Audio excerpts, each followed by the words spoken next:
Cool. Hi, everyone. Thank you so much for coming tonight. I'm so excited to introduce you all to Pretty Cool Poetry Thing for those of you who are new to this project.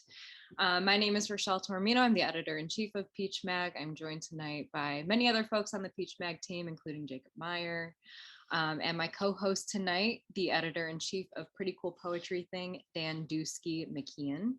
Thanks so much for tuning into this second event in our new reading series crossover episodes. For those of you who are new to Peach or this series, essentially now that some of our events are transitioning back to in-person programming, we wanted to make sure that we still offered some virtual happenings. Crossover episodes are collaborations with other indie journals, small presses, literary orgs, or in the case of tonight's reading, poetry journals that function like indie game studios. Special thanks goes out to Art Services, Inc. and the New York State Council on the Arts for the generous funding to support the production of our first 4 crossover episodes, as well as to Just Buffalo Literary Center for partnering with us on the back end to make sure that this series happens. Keep an eye out for 2 more crossover episodes this calendar year, both of which will be coming in the fall and winter. So back to tonight, we are very happy to be partnering with Pretty Cool Poetry Thing. It's one of my favorite things that's going on in the indie lit world right now. For those of you who are hearing about them for the first time, PCPT is a lit mag that is run like an indie game studio. You don't know what you're gonna get or when you're gonna get it, but you'll get something truly unique at some point. Through building little worlds for poems to branch out in, PCPT hopes to give poetry lovers something new and poetry skeptics a way in. The editors have made an Animal Crossing zine, a texting minigame, and a jukebox, all in the name of making poems a little spicier. PCPT is also the only lit mag in the whole world to have a Twitter account run by a chameleon named Bart. That's a fact. Tonight we have 6 amazing performers joining us from all over the place: Rego, Jakob Maier, Julianne Neely, Matthew Bosque, Spencer Williams, and Will LaPorte. We're going to hear from 3 of them. Then we're going to break for intermission trivia, in which you, the audience, will have the chance to win prizes. Then we'll hear from the remaining 3. Stick around after the readings if you want. We're going to be battling in an intense shit talk ridden tournament of Super Smash Bros. Streamed live here. Before I pass the mic to Dan, I just want to mention a few house rules. Nothing new if you've been here before. Just keep yourself muted. If your audio is on, you will get muted. That being said, you're welcome to turn your video either on or off, but as a heads up, tonight's reading will be recorded and shared on YouTube. And finally, we encourage you to light up the chat, but we reserve the right to bounce you if we find any of your comments mean-spirited. Let's keep the vibe good for the readings and save any trash talk for the after-party tournament. And now I'm happy to introduce my co-host for this evening, the editor-in-chief of Pretty Cool Poetry Thing, Dan Dusky-McKeon. I met Dan, I don't know, like 6 years ago or something, when they were making little poetry zines on index cards in Buffalo, New York. And I'm really lucky to have them as a friend, and we're all really lucky to have Pretty Cool Poetry Thing, and they're gonna take over now and show you what they've been up to with that for the last couple of years. Welcome, Dan. Hello, I'm Dan, as mentioned by Rochelle. I'm not good at talking in a way that conveys information well, so we're gonna be a little more casual about it.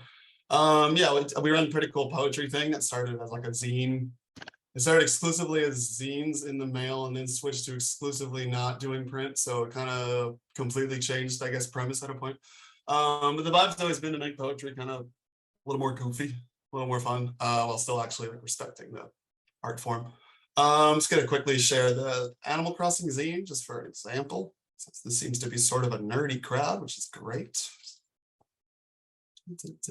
All right, this is the Animal Crossing zine.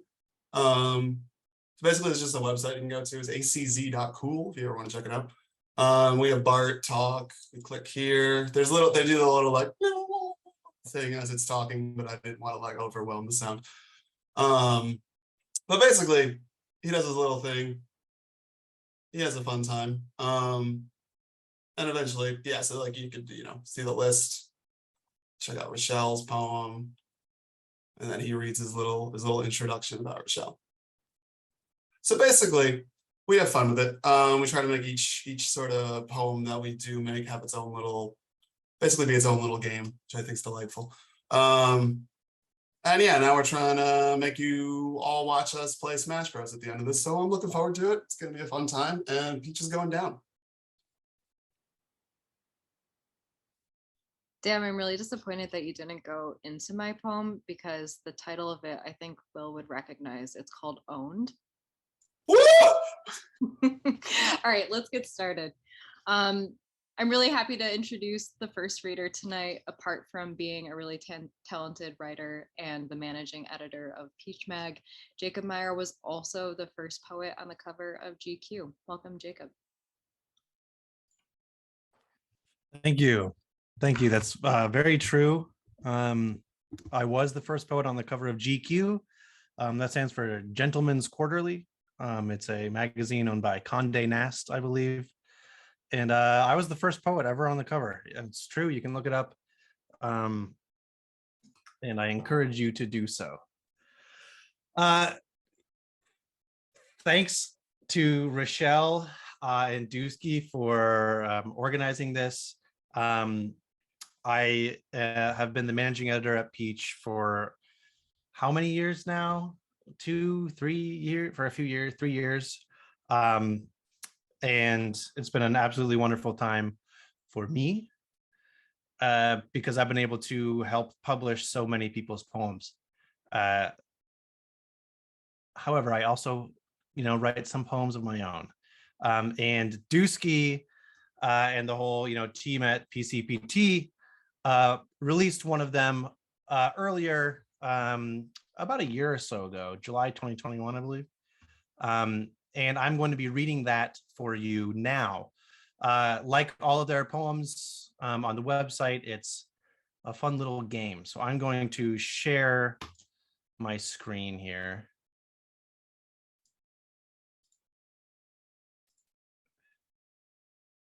Can you guys see this? This little thing? All right. So the poem is called A Year or So, and it is in the form of this interactive text message. I will have to type as I read, which is the fun of it. So here we go. A year or so. Sorry, it's on my second screen, so I'm looking in a different direction because this is a gamer. This is a gamer poetry reading after all, so I gotta have 2 screens. Today, I fired a gun straight at the moon. I said something dumb about poetry. I looked at my phone for 2.5 hours. I ate a perfect bowl of chili. Eli Lilly rang the stock market closing bell.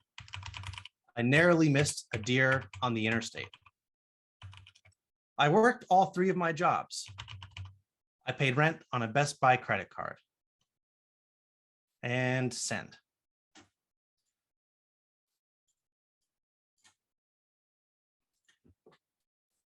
And so when you send, there's a little date here. So this was January 10th of 2020. The beginning of an auspicious and strange year. Today, I got laid off and was happy about it. I stole supplies from a local university. I brought up the news many times in conversation. I drank 2 beers and found my new favorite tree. I did 60 push-ups and ate a tuna melt.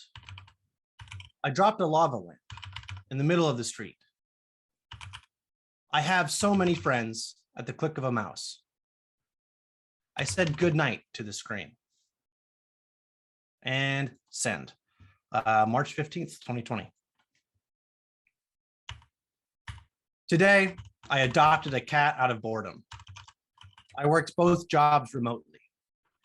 I cooked a lasagna of astounding proportions. I spent a whole lot of money. I climbed to the top of a snowy hill. I did not start a war in the Middle East. I watched myself smile on television. I had a dream I blew up the White House. And send.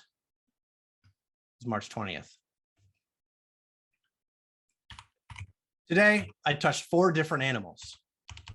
I sent 255 emails nobody wanted to receive. I practiced a meditation technique developed by the CIA. I left my house for the first time in weeks. I made enemies with the church down the road. Over 2,000 dead again. I pushed my health insurance up a hill. I watched it roll back down again. Send. April 10th. Today, I sat in the shade. I drafted a statement of corporate responsibility. I agreed with something my father said 15 years ago. I felt the algorithm take over me. I worked both my jobs. I thought the phrase psychedelic ward. I shouted in the sun for a while. I began to understand how a supervillain feels. Send.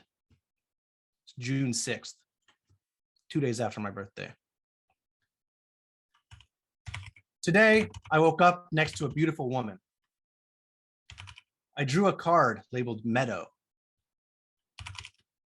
I missed a payment on a personal loan. I watched too many cooking videos. I drank half a beer and clicked 3 targeted ads. I snuck through a room full of lasers undetected. I did not work. Fewer than 1,000 people died. I wrote a poem about garden hoses. Sent. July 10th. Today I played guitar in my underwear. My credit score changed dramatically. I rode a horse so far into the desert, we vanished into the horizon. I quit my game without saving. I cooked a gallon of soup in the microwave. I did not work. I did not write. I retreated deep into myself. I found many empty cups of water. Send. September 4th. Today, I worked both my jobs. I ordered dumplings and took out the trash. I brought a curse onto myself and my loved ones. I felt astonished at the numbers of the dead. I rode my bike to the highest point of the city. I could have laughed with more feeling. I did not vote for that awful man. Either of them. Send. November 3rd. Today I considered logging off. I fixed a car with my own 2 hands. I ate 1 meal and drank 6 beers. I paid $20 for a hint at my future. 4,000 people died. I had sex and took a hot shower. I kickflipped over the gates of hell. A number of good things happened to me. A police officer's head was crushed in a doorway. Send. January 6th, 2021. Today, I left one job to go full-time at the other. I sent $500 to a lawyer on Venmo. I fed an apple to a baby raccoon. I thought about buying a planner. I stood in the middle of a tunnel with light at both ends. I failed to burn an American flag. A year since I stayed inside. I look so good in green. Send. March 15th. Today I looked at my phone. I drove around. I ate some food. I lost my job. I drove around, looking at my phone. I ate some food, driving around. I lost my job, looking at my phone. I drove around, losing my job. I looked at my food. I ate my job. I drove my phone, eating my job, losing around. I drove, I ate, I looked, I lost. Okay. That was May 31st, and I've got one more for you. Today, I'll wake to a blinding light. Afternoon birthday, how lovely. I'll eat tacos and be unemployed. Make a difference in my community. I'll kiss my loving girlfriend. Finish a book and go outside. Clear a spot on a blood-covered floor. Sit down there anytime I like. Send. It's June 4th, 2021. How do I stop sharing my screen? Thank you, everybody, for listening to my poem. I end my turn. Yeah, thank you, Jacob. Dan, you're up. Hello, everyone. It's my turn to introduce the next turn. So up next, we have my good friend, some would say best friend, Matthew Bosque. Matt is a proud Bowser main and writer based in Buffalo, New York. He has completed an MA in English and Innovative Writing at the University of Buffalo and is currently a member of the Youth Arts team at the Buffalo Center for Arts and Technology. His work can be found in My Next Heart, New Buffalo, Bariqua and La Luna Writing Anthology, and Pretty Cool Poetry Thing. He likes small walks, medium-sized roguelikes, and very large conversations about Hugo from the hit ABC television series Lost. I never watched Lost. All right, Matt's up.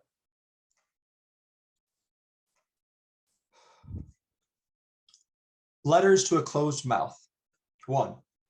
Dear closed mouth. We crossed paths at the end of a broken power line one winter far away. We crossed paths at a reading on Alan I felt uncomfortable at with a friend who was just trying to help. We crossed paths at the bottom of something I knew was poison, but rummaged through anyways. We crossed paths on a grad school workshop on Puerto Rico that left me feeling like a dirty canvas or a homeless star. We crossed paths on a poem I wrote but didn't read after the march because of a dream I had where I watched my mother's house sink into an ash pool and turn into teeth. 2. You can't feed a mouth that's already closed, says a book I don't understand, that I'm reading in a car that isn't mine outside of Clemens, after the library spit me out the night before, as my engine chews up the words I'm reading so no one can notice. And as I look into the rearview mirror to watch an open mouth reading its name backwards, and in the rearview mirror, I see a jaw unhinge itself and swallow a star. And I see a jaw unhinged and the power is out. And the hands go unraised and the power is out. And the faculty votes on wages and the power is out. And there isn't a mirror exactly or a library, but a sentiment that I understand completely but cannot describe at all. 3.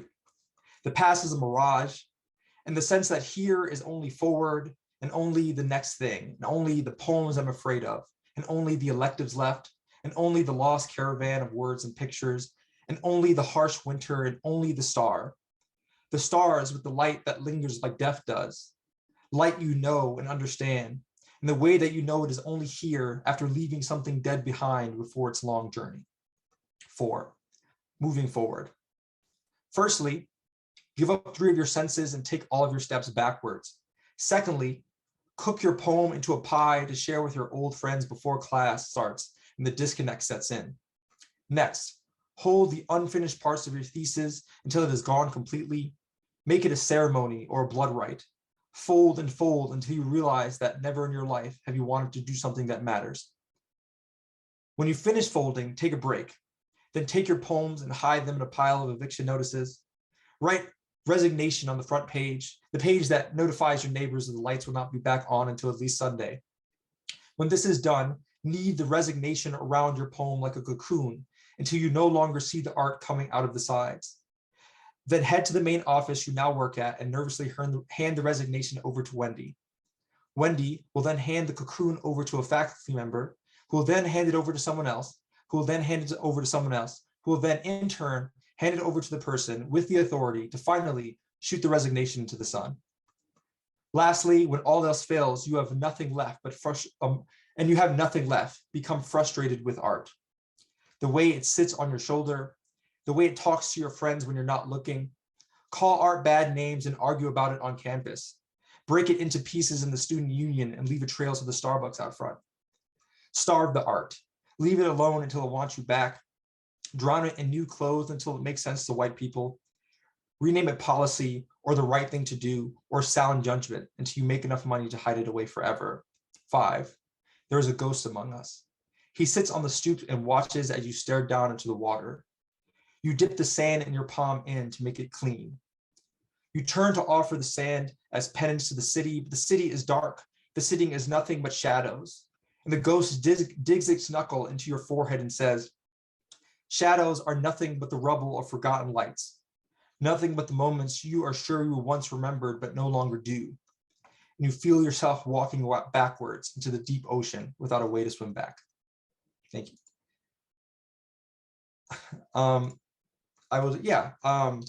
Thank you everyone for being here. I just wanted to quickly thank Rochelle and Dan for allowing me to be a part of this reading and being among such excellent writers and allowing me to win a tournament after this. I'm really excited for my amiibo. And I also want to shout out Hillary for DMing our D&D campaign. So this next poem is published in Pretty Cool Poetry Thing. I'm just going to read it out, but I highly recommend going to the site and looking at all the poems because they turn already credible work into like something like unfathomable to me. So I think it's definitely worth going and seeing. So this is a letter for the Peach Mag reading / We Killed John McCain for Dan and others. Yo, I don't want to scare anyone, right? But I'm 99% sure we killed John McCain earlier. Like the 4 of us, me, you, Jasmine, and maybe Hannah. And I know it seems like a coincidence, but there are no coincidences really. And the reader on stage says maybe it was our collective energy. But I'm pretty tired, so I don't think it's that. And maybe it was poetry, but Dan just lost their voice after biting into a peach, so probably not. But it's weird though. Dan's voice was different the rest of the night. We almost reached the singularity at 3 in the morning, but nothing else was different. And hey, do you think when we die, our words go anywhere? Do you think if we die before intended that the words we had left to say stay on the earth and linger? Like physically. And I don't mean paper physically, I mean more like a person. A paper person, if you will. Is there ever enough left behind for something like that? We could do it for sure. I mean, we have enough paper between my projects and your chapbook, but can other people? And look, honest question. Do you think Meg would have been friends with it? The person, I mean, the paper one. Because I've been thinking a lot about the reading and the singularity, of course, you know the one, it's a joke, but if it was real, this would be how we did it. The killing, I mean. Because the secret to something like this is that or other, but also the timing. For example, we may be outside in the rain, but we're also here in my apartment. And 20 minutes from now, Jasmine is asleep on the floor already, which is not a paradox if you knew us. And if it's not a paradox, it's a poem. And as a poem, all the highlights can live on, as if they have nothing to leave behind. Because there are no coincidences really, are there? And so if someone did kill John McCain, it was surely us, with our moments, this one or all of them. What comes after was thoroughly our fault. I feel no guilt, but we will surely be arrested soon. And one of us will roll over the rest, which is all good, all friendly, kind of funny. And if it's Mike, we have nothing to worry about. And if it's Dan and we go save them, then it'll just be another story to tell strangers. You better believe that I'd roll over so quickly because it'd be so funny. And we'd all laugh about it. And if I did get arrested, I would leave behind this paper for the paper person, of course. I have one more, I have 2 small poems that are a part of a bigger poem thing. And they're based off of the Daniel Mullins game Inscription. It's really good. It's like a card game. If you haven't played it, it spoils it a little bit. So I'm sorry about that. And I'm gonna, well, there's a bell. So I'm just letting everyone know before I ring it. So this is a Inscription poem, part 2, Leshy. So, my friends, you have returned. Sit down, ring the bell. It's exactly as you left it. I want to play. I want to be in this turn forever. Ring the bell. Pick up your cards. You have nothing to fear. Begin. You sit down in a dark room filled with things you owned. You draw your hand until it's full and reach over the table. It's your turn. You play a card called Legacy and think about Lolito's funeral. You think about that one summer you and Kevin played Mortal Kombat 9 every night before work, and how you never practiced to keep the games exciting, and how different it was from Street Fighter or Marvel, and how Kevin tried to teach you things in the same ways your dads would. It's your turn. Your hand is full. Begin. You decide you want to be alive at least once this summer, so you pool your money together and take the bus over to the Galleria to try to stunt on your friends. But that man outside spits on your shoes for being young and rebellious and growing up in the wrong direction. So Kevin tells you right next to the guy that he must want us to punch him in the face so he can call us spics to his fucking friends. And your stomach feels torn up in the same way Ermax did the Saturday before. So instead of the mall, you pool your money together and take 2 buses to Darien Lake to flirt with girls you will never see again and never talk about after. Next to your deck is a foiled version of that picture you took on the slingshot that cost $40 more than the 2 of you had combined. The walk up the water slide was so lucid because you had just watched a toddler throw up in the food court and sit down to play in it. You both felt so guilty. So Kev looks off towards the Superman about halfway up and tells you about his first love. And it felt so sideways to how he had talked to you about girls up until then. And your stomach was so open that at the top, you couldn't go down without sacrifice. You have nothing to play in a full hand. And it's so hot. It was so hot. Remember, even Kevin couldn't keep his shirt on. And even you couldn't hit the stairs without sinking to the bottom. And you get to the bottom just to realize that he's gone already. And you will never see Kevin look that way ever again. So you stand from the table, leave your cards face down for the remainder of the summer. Kev is a father now. You say out loud to yourself, extending a hand towards the past, I concede. The past opens its palm with a broken olive branch, and you ring the bell to end this moment forever, until the wash of summer drifts you away towards the cold. Part 3, Grimora. DT will never die. Progression through the genocide route of Undertale, against the window of a far back JFK terminal, 1 hour after a very awkward lunch in a Manhattan bagel shop, 8 years before you return, and 17 blocks from where ashes will likely be scattered, is halted at the bridge connecting Snowden, Hotlands, Brooklyn, and where I'm currently staying.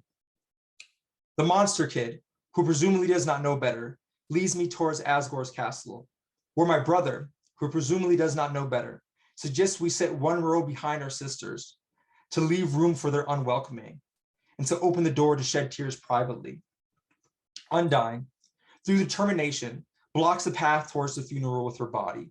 And, overwhelmed by sheer will to live, I give up, leaving the letter I wrote in the bathroom at the airport.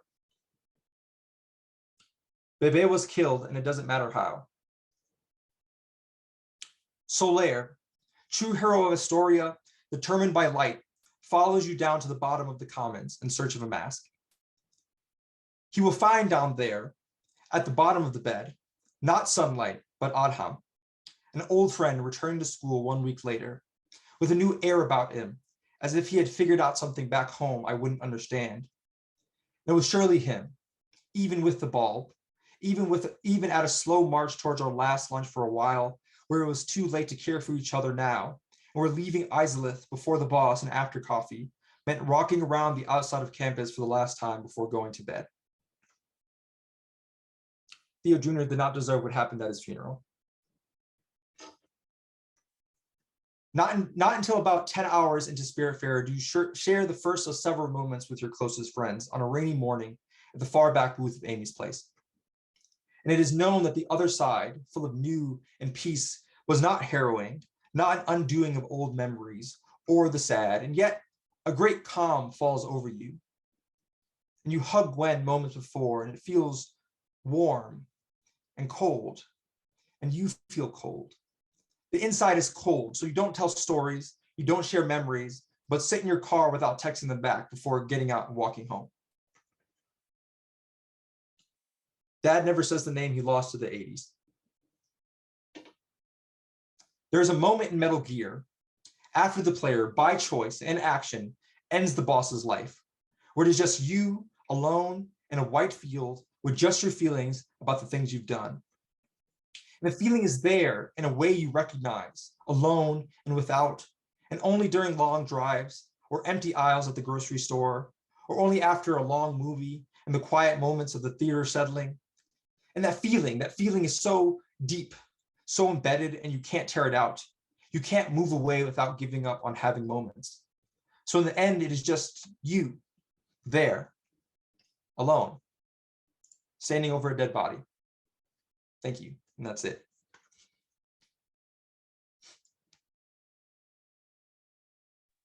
Hell yeah, thank you so much, Matt. That was amazing. Next, we have up Spencer Williams. Spencer is from Chula Vista, California. She is the author of the chapbook Alien Pink, which is out from the Atlas Review, as well as the forthcoming poetry collection Trans, which will be out from Four Way Books in 2024. She received her MFA in creative writing from Rutgers University, Newark, and is currently a PhD student in poetics at the University at Buffalo. Welcome, Spencer. Hi. Can everyone hear me okay? Cool. I don't have any poems about video games. It's just too personal.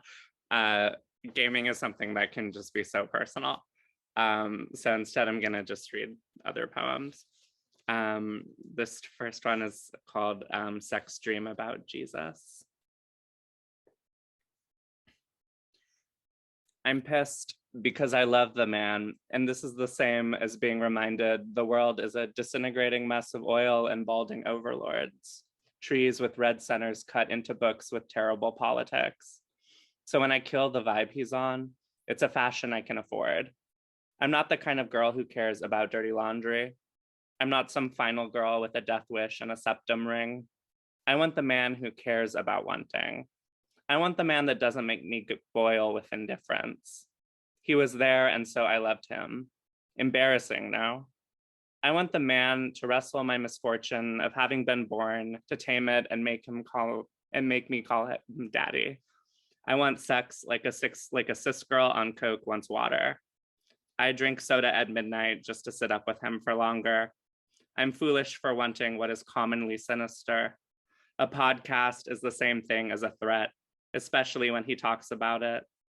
I am a transgender psycho. I think about him in public restrooms as praxis. You take me, I take you. What I love about him is that he can't reach the top shelf, but refuses to bottom. I like the man's ambition beyond his grasp. I love him like I'm about to never pray again. You know what I mean? I edge over the block button. I edge over my pillow. He knows I'm dying by the minute. That 6 months in on HRT has made my sperm devoid of childhood. For him, I undress my bank account and slap its bare ass. Love him like only a woman like me can love, meaning if I die tomorrow, he did it. Your Honor, it was him. The life of a trans girl is tragic in his imagination. I want him like the Reaper wants takeout. I want him like a cousin wants your iPhone 6. In the story of our love, the one our kids will learn, he met me on the porch of a nuclear test site. I was made of plastic, but don't get it twisted. I'm not romantic in the romantic era sense. There's no consumptive fantasy which motivates my hunger. I'm romantic in that I believe in fucking up a lawn chair. What teeth I have. I gave up politics for his wicked mouth. I'm cruel and ditzy, a lollipop with hair. In bed, he puts one hand on my girl dick and the other on the scab over my heart.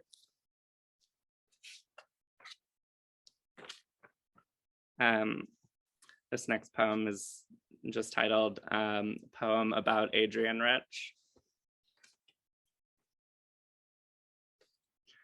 On New Year's Eve, I drank my weight in tequila, watched the night transition into migraine, then nothing, until dawn arrives too early for what it is, birds rattling the sill. I call this a poem, angry at the taste of my mouth, as if a mouse crawled in to die there. Often I mistake my tongue for ruins. Memory is whatever I want it to be, like how I'm sober every day I'm not drinking, how there's no proof I drank if I forgot. This brings us to the book on my table. Sometimes I forget who I am, but certain objects remind me. I pull from the night's wreck a joke I made, drag name Adrian Richard. It wasn't my best work. Maybe I drank too much because another poet forgot mid-convo who I was suddenly, or what, as in what kind of faggot. Often I find myself in a state of acute desperation.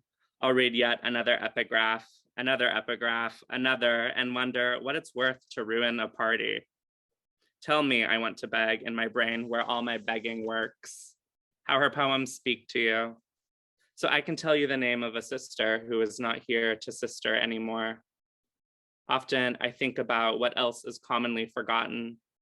We keep a poet's mind and work and think them beautiful and separate, but any trans will tell you dirt is just dirt before it's metaphor for tranny. And so in this poem, I dig out woman, however she's defined, and allow her entry into my language. Here in a poem, every woman is allowed dominion. And just like that, I remember how done I was pretending art matters when the cost is who we are. I said this to a man who said, that's not how art works. The book on my desk is half read. Sometimes in order to read, I have to loathe. I have to loathe in order to advance beyond loathing. All this for a book, a woman who is dead and those who keep putting her bones on the table, who keep telling me to look. Okay, I've looked, okay, and now I'm done with looking.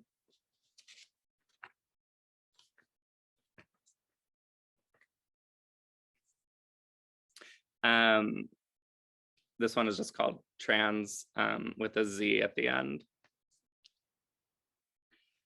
The story goes, I saw my face once in the reflection of a screen and thought, wow, my face is not what my face is. The joke is that every trans girl named Heather or something cottagey goes to grad school to play harp, neg chasers, cop surgeries. But honestly, I don't care about some app guy's amorous. I am still my most valid talking shit about strangers on your iPhone hotspot. Accustomed to grief, I participate in every game of hangman, eat Annie's mac and cheese straight from the pot over the clothes of my dead friends. You know, just trans shit. I don't internalize. It already takes a certain kind of muscle to speak, to be heard. On any given day, my pronouns are kettle, bell, rise, and grind, my neck, my back, and look. It's my own dumb luck that I'm trans at a time when the internet exists. Now I'm nothing without fetish. I don't know. It's not my fault every man in my DMs wants a lick of glory. Whole. That in every trans poem, there's a broken fowl bucking to climax over yellowing grass.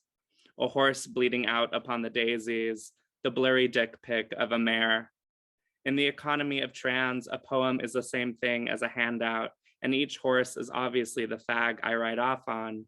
Every page. See me. Half teeth, half monstrous schlong. See me. This next one is called At 26, I'm Getting Better at Distilling My Rage. A fear of being judged is the 207th bone in the body. No surgery can shave it or cut it down. My father still calls me son, but with a different tone than before, as when I accomplish a goal, I'm proud of you, son. Like he might sense I'm about to leave and wants to lure me back without the theater of forgiveness. Would it kill someone to know I'm not any less of a wound now? More accurately, a slight bruise, not purple or foreboding, but there, creeping under the sleeve like a birthmark only a lover would notice. After years of cold turkey, I've turned the blinkers on, and it's amazing what I can see, but also what I couldn't on the mend, like my own hands and what hurts they made. How April Fools I was, pretending I could stand without a wall or eat without a hunger. Bruce Springsteen's Nebraska was the last noise I conked out to 5 summers ago, And now the album plays like the kind of memory you keep when you don't want all the parts, but a handful justify the rest, so you make do. A secret is that everyone wants to suffer, to survive, to say they've been to hell and back and learned the lessons. There are none in a place called hell. On the verge of dying, I felt the body fail. There was nothing I could do. I didn't push beyond that failure, and so it stuck to me, and I drag it now to the CVS, to a place called home, and to the bus, to my parents' house, to a lover's bed and out of it, towards the bathroom, and also to the kitchen for water. I made peace with my face. I looked good in a desperate light, humbled, like a moth is humbled by its god, the one we made to better see the road at night. I think I have two more. Okay, this one's called Trans Again, with a Z again. I'm not good at titles. And this is an erasure of The Transsexual Empire by Janice Raymond, which I don't recommend as like a book to read. Okay. There are many people with material sources. Some I have known since I began. The first US medical institution to perform transsexual surgery found there was no surgery to cure the public. It is my own demise. Trans into the traumatic, the genuine erotic, the money institutions, the critical rush. I submit as a way out of gender. In fact, the pursuit of image has less to offer than the flesh. Behind this construction is the model, a host of disease. Does desire qualify as a condition requiring psychiatric and medical intervention? Is gender dissatisfaction the true sex? I see it now, what gender is. K, the caricature about man-made femininity, the biological essentialism, the theorizing the existence of identity, my willingness to destroy. I assert there is something surgery cannot change, it is history. The body, a raging doubt. Things are not so simple. After all is said and done, the transsexual is really full-blown genre. The dissonances fragment and reconstitute the heart of the project. I speak against sophistication. Even a footnote is royalist behavior. Bodies think little of mutilating. I accept that. Trans have suffered. I don't desire the instrumentality of woman or man, or the constructs of who is real. When I possess women, what diminishes? A cavity between trans and human. And this is the last poem. It's called Lesson. Trans taught me there is no cruelty which is impossible. But what I want for whoever says I won't have it, a life. My sister is alive. My brothers are alive. My parents alive. For them, I count the yolks of each broken year in a bowl. I am still struggling to remain someone any someone can see. Spirit untethered, with history I have, a birth, chasm, belief in a romance of hurt. Sometimes when I am named inhuman, I like to imagine the outline of a child inside of me. Not the want, but the wanting of the want, the ugly choice of it. My small, desperate face repeating, hello, hello. Thank you.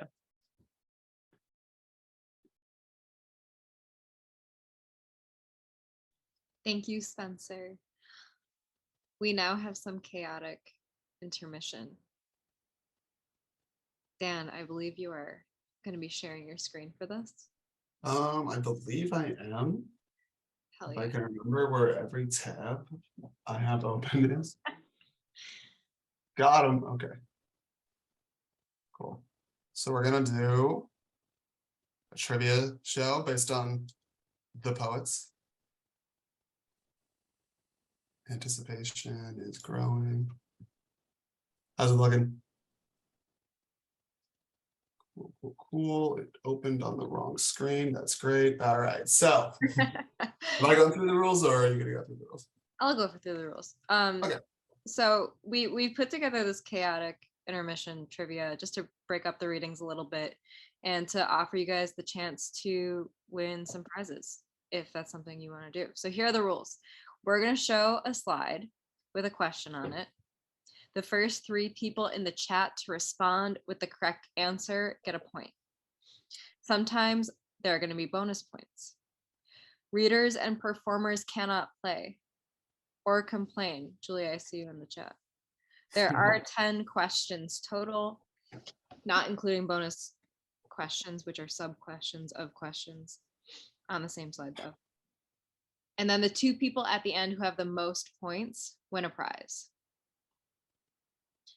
What are the prizes, you might be asking? The prizes are 1, a bundle of Peach anthologies, and 2, Frog Detective 1 and 2 on Steam. You guys ready to go? Should we do it? Ready to go? All right.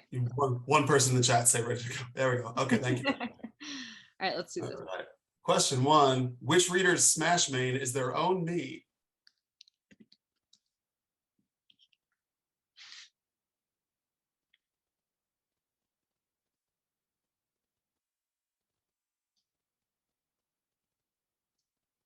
Seems to be a toss-up.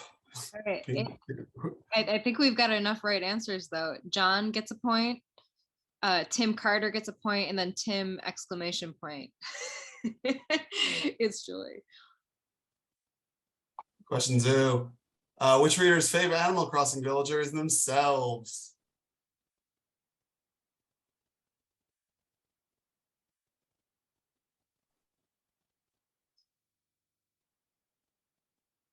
Wow, a lot of Spencers.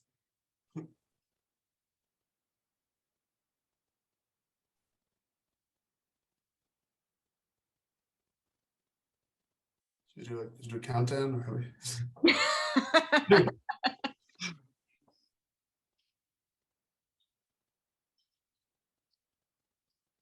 Yeah, I guess let's go 5, 4, 4, 3. 3, 2, 1. It's your girl. All right, so we got 1 for Tim exclamation point and another for Yaz. Question 3. Which reader's biggest crush was the hot lady from the instruction manual of James Bond 007 Nightfire? Could be Julianne. All right.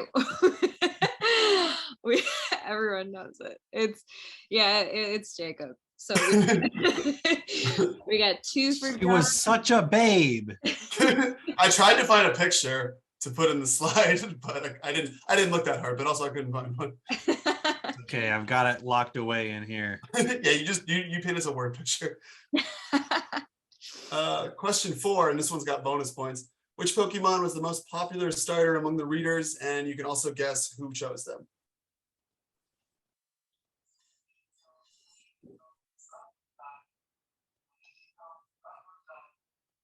All right, we've got John, Tyler, and Tim exclamation point with that one. Does anyone want to throw out a guess for who chose the Mighty Bulbasaur? There are 2 people, if it's helpful. Yes. Squirtle did not choose Bulbasaur, unfortunately.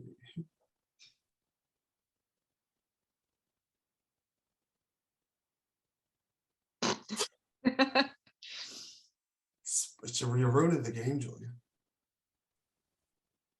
All right, do you want to call it? Yeah. Let's just. Okay. Just So, Matt and Will, baby. all right, so yeah, got 2 points. All right. Question 5. Who hates The Sims? Not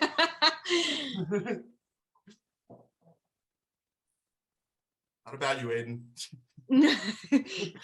It's not about you.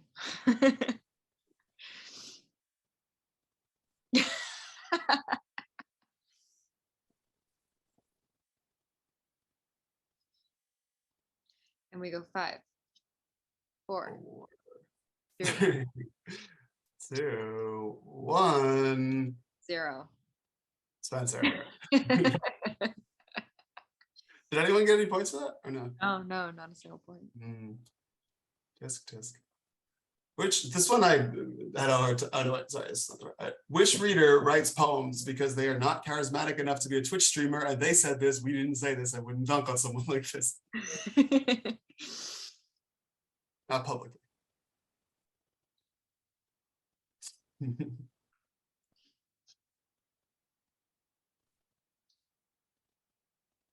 5, 4, 3, 2, 2. 1. And it is Hannah. Exclamation point. You got a point, and we got 1 from Dure. Nice. Let's keep All going. right. Question 7. Which 2 of the following video game genres were the most popular way the readers described their poetry? A, action adventure, B, sports/fighting, C, life sim, D, Metroidvania, E, roguelike, F, MMORPG, it's a lot of letters, and G, escape games. If you'll get 1 point per correct answer, but there's 2 that tied for top. And 5, 4, 3, 2, 1. And it is Life sim and roguelike. No one guessed roguelike because I feel like not a lot of people know what that means. And that's okay. John got 1. Hang on 1 second, Dan. A lot of people got it correct for this. Guys got a point.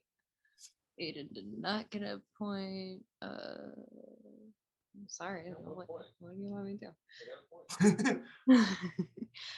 Sarah got 1, so that's 2. Great point, Will.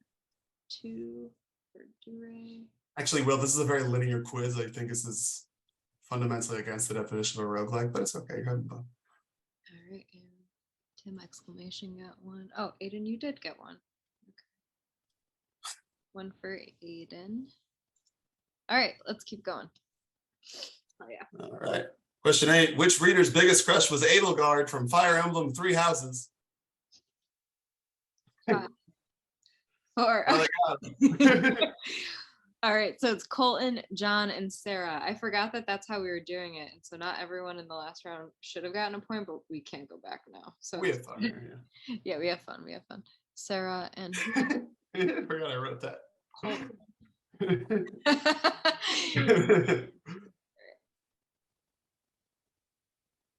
Look at that face. He's going down. Should I leave it out for another couple seconds or should we move on to the next question? Yeah, he's gonna get so owned. It's gonna be so good. All right. 9. Which poet couldn't decide between Smash or Undertale being their fave game?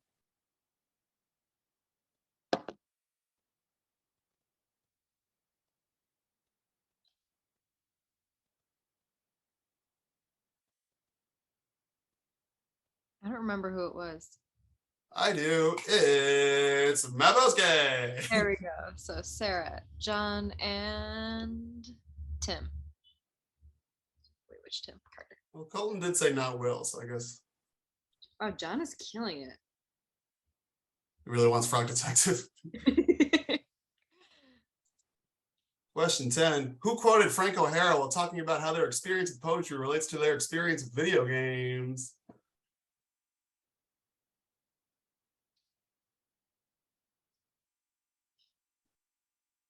Five, 4, 3, 2, and 1. I'm sorry. God, if I told you I was going to use it. All right. So that's John with 7. Holy shit. And then Tim with 4. Did anyone else guess Jacob? No one else guessed Jacob? All right. Wow. All right. So top 2, we've got John LeMay, obviously, and Tim exclamation point are the top 2 winners. Let's give it up for Tim exclamation point and John LeMay. Hell yeah. There's that iconic exclamation point from Tim. We've all come to know and love. All right, John and Tim, email me after this reading and remind me that you won. Well, So who's first? John gets to pick first which prize that he wants, and then the other prize will go to Tim exclamation point. John, which one are you thinking? Yeah, let's just keep this picture of Jacob. Yeah, can we zoom in? Can we enhance?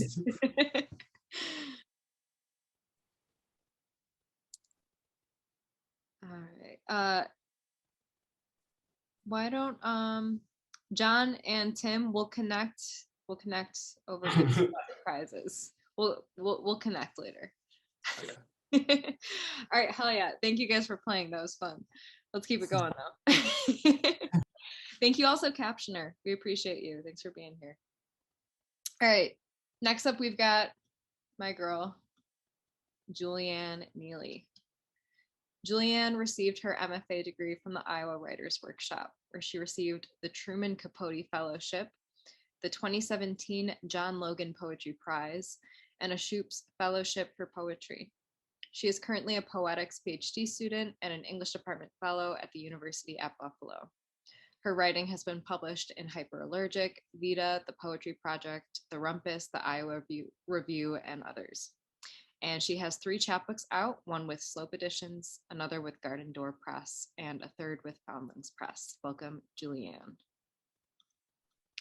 Hi, everyone. Okay, so I just want to briefly start by saying I'm going to read the poem I did with Pretty Cool Poetry Thing.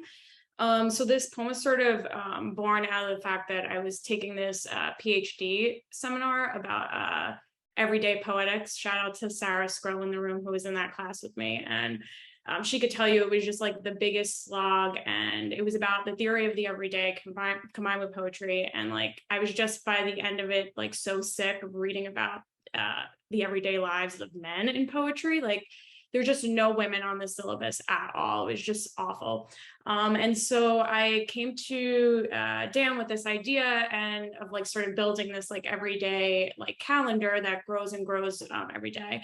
And this is sort of what came out of it. And I just want to also say that like this poem is truly a collaboration, because like it would not have been made without Dan. And so much of what you see in it are choices that Dan made and like presented to me. And I just think that like it was so much fun working together. And I was so sad when we stopped, because I just like love talking to Dan every day. And if anybody gets the chance to work with Dan, definitely do it. And thank you so much again, Dan, for like doing this and working with me on it. Okay, I'm going to share my screen. I'm going to go through all 15 days, but I swear I read fast and I'm going to read fast. Okay.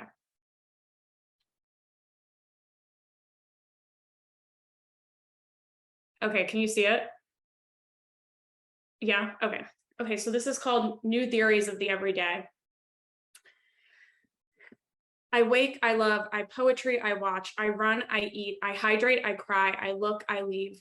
Everyday life, story, will to carve, life extending from a wide range, puzzling of current social classes, ideas it can serve to reinforce, concept like everyday thinking, feminism a necessary precondition, important factor in nature, reference points in the background, points they glow, time is synonymous with grinning face, intercourse become nauseated face, coitus interruptus, dizzy face, sexual activity, frowning face with open mouth, studies that partying hat, typically without weary face, the involving skull, the latter goblin, insertion of this woman, thrusting of dopamine leg, Latin word, anatomical heart into her will, persevering face, sexual partners have flush face, pleasure and reproduction to issues, cold face, both temporary, confounded face, this is involuntary, anxious face with sweat, intercourse has become woman artist, intercourse outside of princess, anal or digital, woman with veil, penetration, no significance, woman zombie, oral or no, woman getting massage,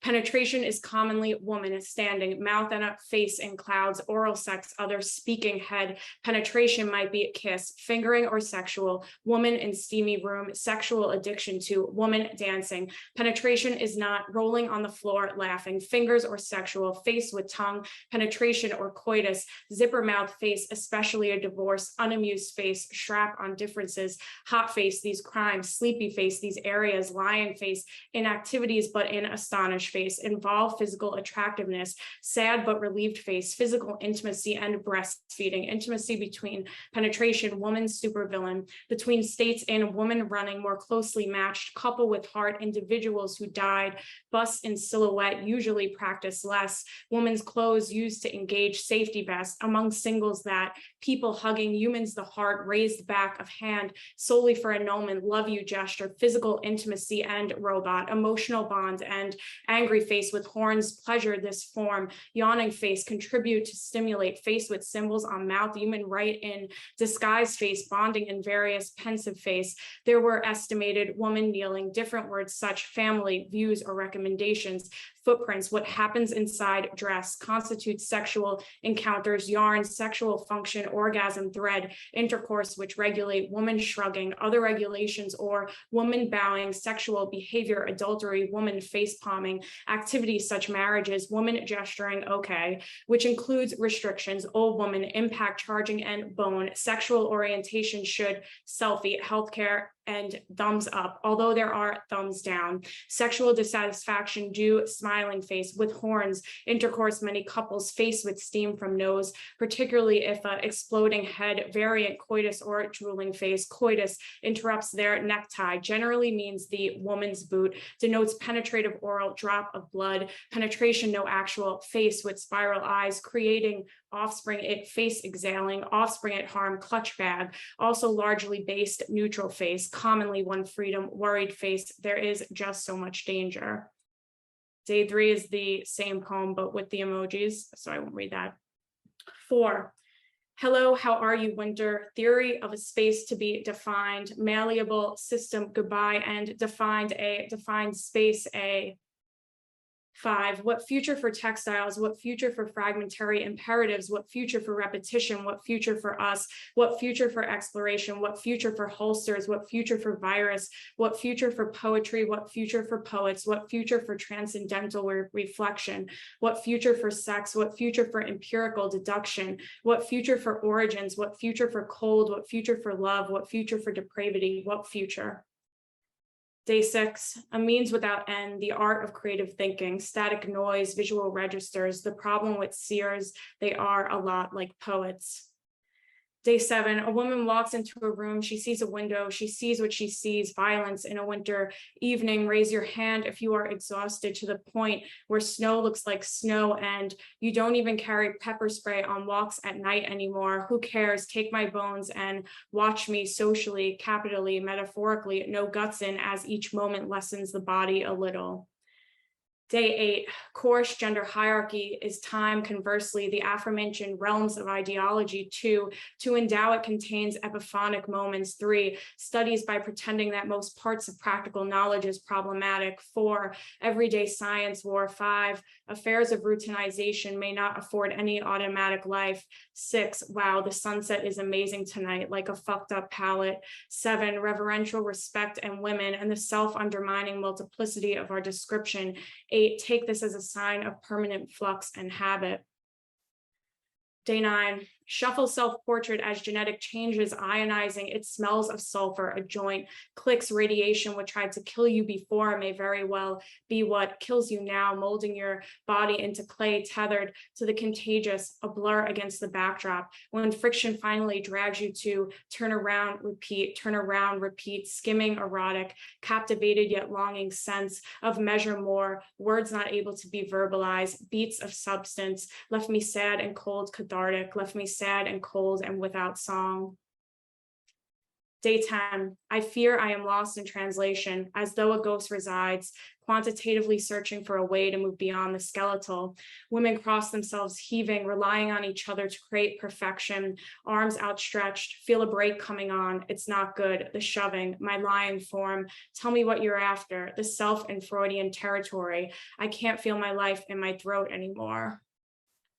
Day 11, get out of my way for God's sake. I mutated into this. Women are sobbing. The walls like you agedly cave, slightly at the middle, unable to control themselves. Memoir dance, blood rubbed together, sworn, swooning kinship. You bear a resemblance to someone of beautiful bones, immaculate, from finger to brainstem. Plant your feet, cringe and hold yourself at arm's length. I remember when I was this glossy, limbs intertwined, transparent, we shift from one side to the other. I have outdone myself with this poem, this gorgeous painting of me. It's just me looking more me than ever, staring at myself within the frame of all the people I know you, I can understand a monstrosity. Day 12, so I have come to spill blood, to hold a head in my hand. Where in the DNA does the vision lie? You beckon to me, you welcome me. Gently I push, breathing the fills, the walls, and the quiet that will follow. My perception of what is double, framing cracks of my light. If you were sitting in an audience, imagining me, is this what you'd see? Prisms cast about the body. Day 13, bite, bite, bite, bite, bite, bite, bite, bite, bite, bite, bite, bite, bite. Day 14, sonnet. Strange, I think, metaphor has no value apart from its function. What is a mirror made out of? Smoking and tobacco, diet and physical activity, sun and other types of radiation, viruses and other forms of infection. My heart is offbeat, flames engulf my chest. I have shed it all. Something about heartbreak, about humans, about the void. The only thing you have that nobody else has is yourself. Like a fucked up sonnet twist, you can leave this behind. And day 15, purple until you are red, red until you are blue, woman growing into nothing. I live through my hips and my hair, but looking in a mirror, I see nothing, challenging what has been passed down, blown up, keep waiting for the light to shriek, black out the sun, block its rays, the decaying of uranium, the smell of sun and battery acid, all in the name of inevitable violence, this side to be buried in radioactive mud. I reciprocate, I reciprocate. If you were me, then who is within our eyes? What else is left to a woman but everyday life, the realm of the insignificant, invisible yet indispensable, and then a soft stretching beam of light. This offering is not good enough, is not good enough for it to work, for it to work. What you are willing to give, what you are willing to give must never grow back, must never grow back. Thanks.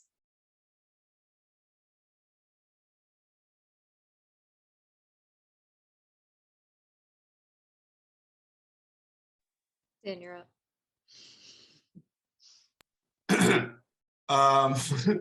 Will LaPorte is up next. He's a musician and writer based in Kingston, New York. He's been previously featured in the experimental lit mag Pretty Cool Poetry thing. It's weird to read it in that sense for me. And he is arguably in too many bands. So Will LaPorte, here we go. Hi, I'm Will. Yeah. So, yeah, I'm gonna just go into it, but I'm gonna explain a little bit first. I have a few poems, and I made a little soundscape for each of them. I'm gonna be reading poems that were published in Peach, and one that was published in Pretty Cool Poetry Thing. Thank you all. Thank you, Rochelle and Dan. And the one in Pretty Cool Poetry Thing is a little different than how I'm going to be reading it today. This is the version that I originally envisioned, and a cooler version is online at poetrything.cool. Okay. I'm going to go ahead. This might get a little uncomfortable.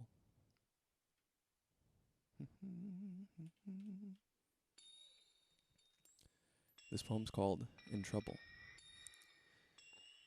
Dancing lights on the guardrail of the cross island of a hearse, like the spirits having a full body laugh. Inside they can see I'm a little troubled. Man pulled up and blocked my exit and asked who I am and why I'm here, and I did it all wrong, he says. He looks at my arms and makes judgments, and I have to be small and big. Gainy accent hurls gobs of spit in protest, and the spirit saw it all and tapped the cabbie on the shoulder, said, take a spin on the cross island. Let me wave my fingers in sunlight, defying tint streaming through the windows, and make like water on the wall, like a pool that you can't swim in. Never mind your sneakers, You're running, you're trespassing on the edge, the whistle blown. We got you. And I'll take it up to Peter, and we'll laugh and laugh like old friends. And he'll toss my list of sins aside and let me in for the joke alone. Thanks. That was a poem I wrote about getting in trouble on a site and getting yelled at by a dude from Long Island. And I saw some twinkly lights shining off a hearse literally in real life. And I was like, okay, there's a ghost laughing at me about what happened today. And yeah. Okay. This next poem was published in Peach, which is cool.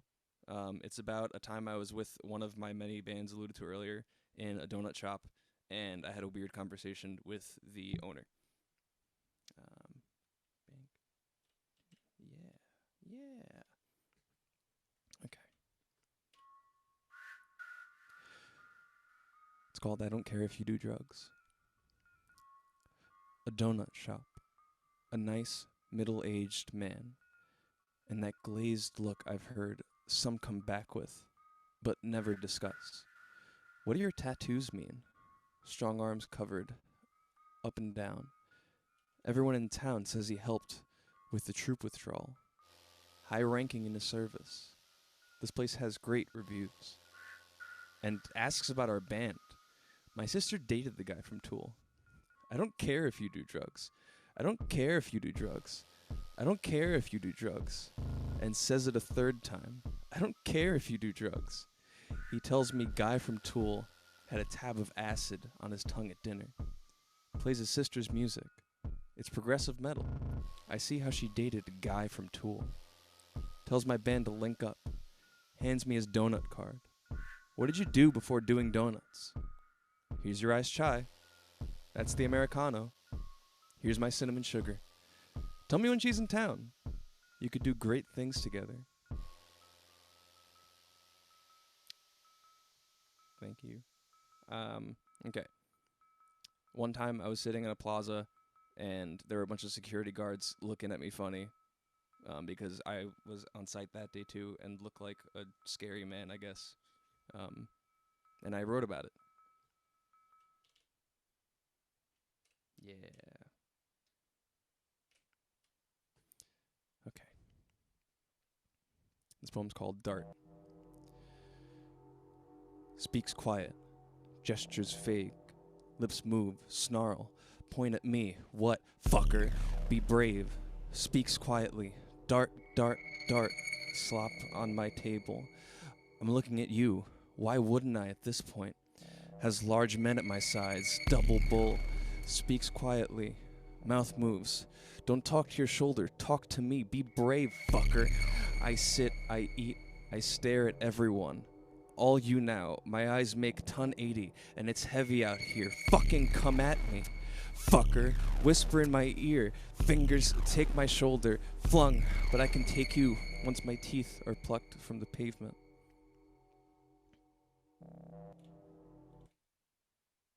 Thank you. And I got one more. This is the one that was published in Poetry Thing. The one in Poetry Thing has a bunch of original songs that I wrote with myself and with other people, and you click through it and it's like a little jukebox, and I really loved it, and Dan did fantastic work on that. And this version is a little different because it uses songs by people that aren't me. I hope we don't get sued when this goes up. Yeah, okay. The poem is called There's This Song. Oh, wrong thing. Yeah, okay. The poem is called There's This Song that I can't make exist. Somewhere deep in the cursed traffic cone, I swerved around to no avail. Somewhere under all these folds I got by asking and never asked for. Hidden under a skyscraper pile of hours and years, under the terror of too many good tunes, under rubble of memory, when too many rocks are kicked down the road, till the bruise on my foot is my only association with Father John Misty's tedious croon. My thumb matches purple from running miles through tracks, scrolling through minutes, forgetting how to enjoy a noise barrage. shutting my eyes tight to journeys while only wanting the 3 minutes and 38 seconds. I found the song. It's Roswell Kid's Wendy's Trash Can. It's pretty good. Let's pretend it was worth idling for 15 minutes and skipping people's souls poured over tweeters, poured over wax, and your single-handed responsibility to the end of the world. 2017. Banner year for the exact same thing over and over again. Thank you. Okay. Yeah, thanks everybody. Thank you, Rochelle. Thank you, Dan. This is lovely. Bye-bye. Hell yeah, thank you, Will. That was great. Can't wait to kick your ass after this. Next up is Hannah. Hannah Rego is a writer from Louisville, Kentucky. They have an MFA from the University of Arizona and are a founding editor of Control Plus V, a journal of collage. Their writing is anthologized in Bettering American Poetry Volume 3 and Best Small Fictions 2020, and appears most recently in Terrain.org and Smoke and Mold. Welcome, Hannah. Hi, it's so fun. Thought this is so fun. I feel like poetry has been just so sad and isolating and lonely for me for a while. And I'm like, I feel like my stuff I have to read isn't as fun as your all's. My thesis I've been working on for the last 3 years is a total mess of things I don't even want to mention. So I don't know, we'll see. I tried to forefront the video games and I'm going to get into it. I will say the last poem that is about Smash Bros that Peach published several years ago, I feel like it changed my life. I don't know. Like, I feel like I maybe wouldn't have made friends in New York without you all liking this poem I wrote about video games. So I don't know. I really am so happy that you invited me to do this. Okay. So I'll read 4 poems. The first one is 3 Ways to Win. On a cartoon island, I plant sugarcane and wheat. Cows come to live as my friends in the harvest. I make a fruit sandwich and set it on a cute table. Leaves fall at predictable intervals and I catch them in a net. I can make an umbrella or an umbrella stand, but not slip one into another. The animals in this world are always on vacation. I build them a cliff and a diner nestled in it. Catch an animal while it's young to make it fight for you or sing or exercise in the morning to earn points to transfer into a fishing pole made of sticks. From gold ore, I can make a stack of gold bricks. I buy a suitcase full of money and press A to open, press A to close. 2, get this. A goat CEO steals the world's milk with the intent to flood the capital.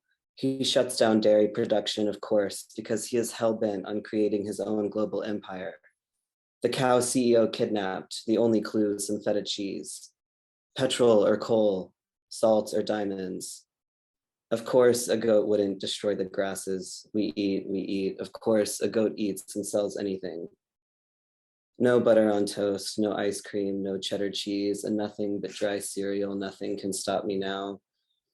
As Fox, we snoop the cobblestone of fake Greece and play poker in a basement bar to gather information. We point and click, we find codes and fortune cookies and cow stomachs. We break into the weapons manufacturing plant and don a yellow jumpsuit, a disguise. The plant is also a dairy farm. We point and click, we sleuths of corporate interest. In one possible timeline, we disconnect tripwires to steal the technology we need to dismantle the weapon, a giant milk carton. 3, my neighbors burned me a floppy disk of an unnamed game in which endlessly spawning ants crawled across the screen, and I got to choose how to kill them. I hit ants with hammers, crushed ants under legal stamps, drowned ants, burned ants, covered ants in paint. But they kept coming back.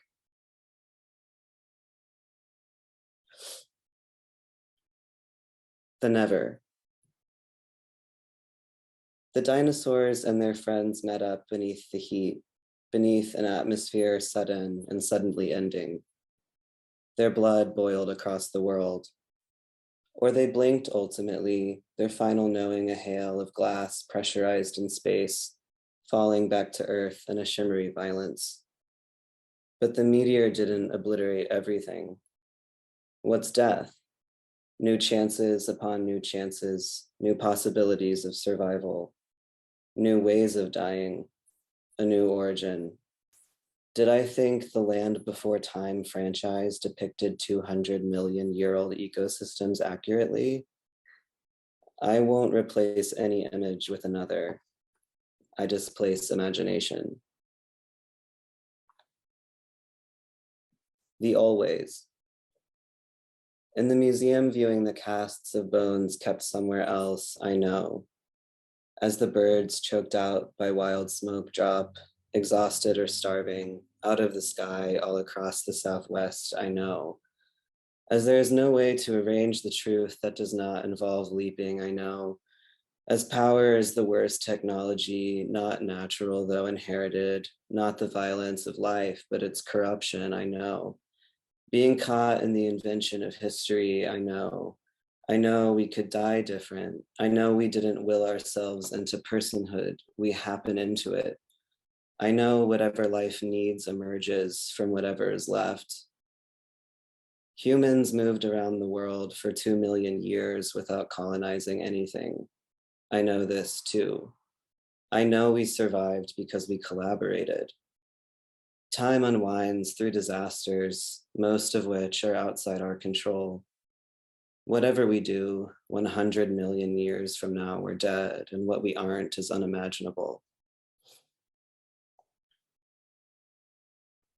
Okay, last one, trying to pump it up now for what's next. I mean, I can't introduce that part, but emotionally, we're going.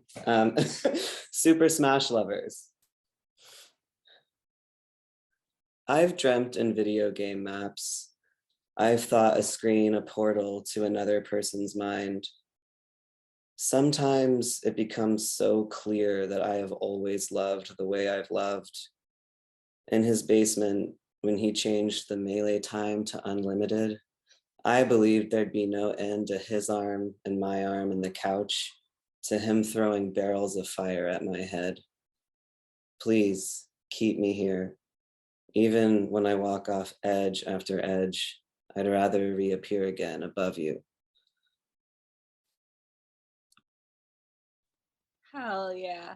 Thank you so much, Hannah. I recently taught that poem to like 100 seventh graders. Julianne Neely was there with me.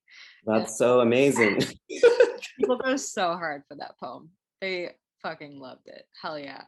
Thank you everyone for coming out tonight. This kind of wraps up our like formal reading portion of tonight.